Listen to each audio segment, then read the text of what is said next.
خیر بلوی که نمرودیان ورنا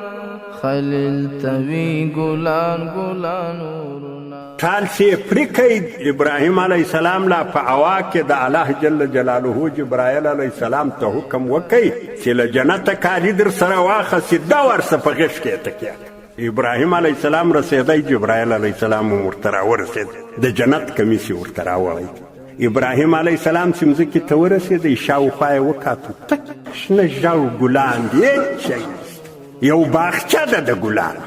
دا د الله شان اور چې په ګلانو بدلوي دا الله ده جبرائیل علیه السلام دا کار نه سای کولی چې د کومک ځینې غوښتی وای هغه اور نه سای ګلانولی کله چې ده د الله پر طاقت اعتماد وکړي کله چې ده د الله طاقت ته پناه وروړه الله بیا داسې ذات ده نه مغه الله ده ما او تاسې دا په دونه پریشانیو کې د دنیا کافران ټول راغلي دي کورو کې رالویږي د شپې په کورو وځي ننوځي دا موږ الله جل جلاله ته پناه نه ده وروړي موږ پر نورو طاقتو اعتماد کړی ځکه موږ له دا پریشانۍ سره مخامخ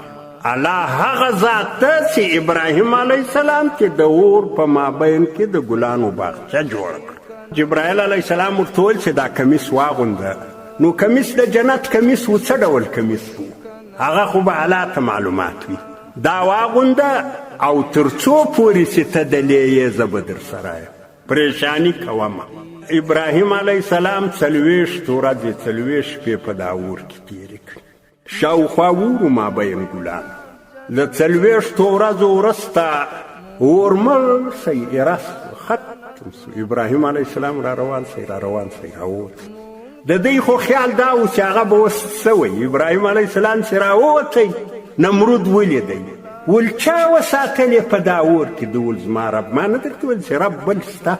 تا ول بل رب نسته زما رب خو دې ولیدی نمرود ویل چې اوس به زه له تا سره 2 کاره کوم بېشکه چې ته یې داسې چا ساتلی چې زموږ له ذهنه دا خبره لوړه یو خو به دا کوم دا ستا د رب د رضا دپاره به 10 دانې غوایي حلالوم خیرات کوم او بل په تا نور زه کار نه لرم چې که یې ولې دغه زموږ په وس پوره و هغه په تا هېڅ نه اوس نو څه نسو درکولی ته پوهېږې کار دې پوهېږي او دا 10 غوایي حلالوم ابراهیم علیه السلام ورته ویل بدبخته غوایي بر نه کمه حلالوه ته کافر یې کافر چې دا د ټولې دنیا غوایي حلال کړي دغه ګټه نه ورته کوي که ته رښتیا په دې مسله کې صادق ایمان راوړه د رب ربوبیت ومنه د ولې یاره دا خبر خو مې وجدان نه مني مګر خیرات کوم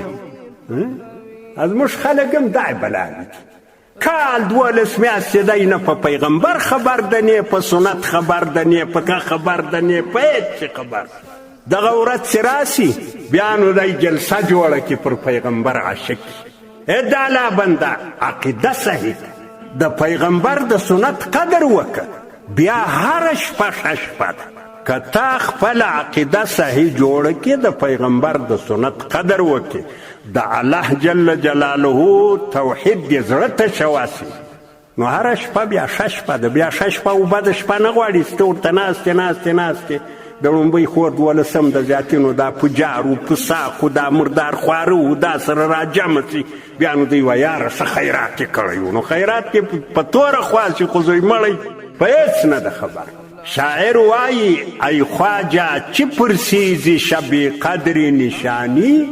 هر شب قدر است و اگر قدر و بدانی څه د شب قدر پوښتنې کوې ملا صاحب ښه شپه څه وخته ملا صاحب 12 څه وخته د والا بدبخته هره شپه 12 ده چې ته قدر وکړي هره شپه ښه شپه چې قدر دې وکړي د شپې راپورته سوې اودس دې وکړي الله جل جلاله ته چې د اتندی پر سجده کښېښوی چې یا الله ته مالک یې زه مملوک یم نو دغه ښه شپه ده نو خو بیا هم نمرود بدبخت و خیرات یې وکړي دا حال و د ابراهیم علیه السلام په زندگی کې یو مختصر غوندې نشاندهي گلان گلان اورنا خیر بلوی که نمرودیان اورنا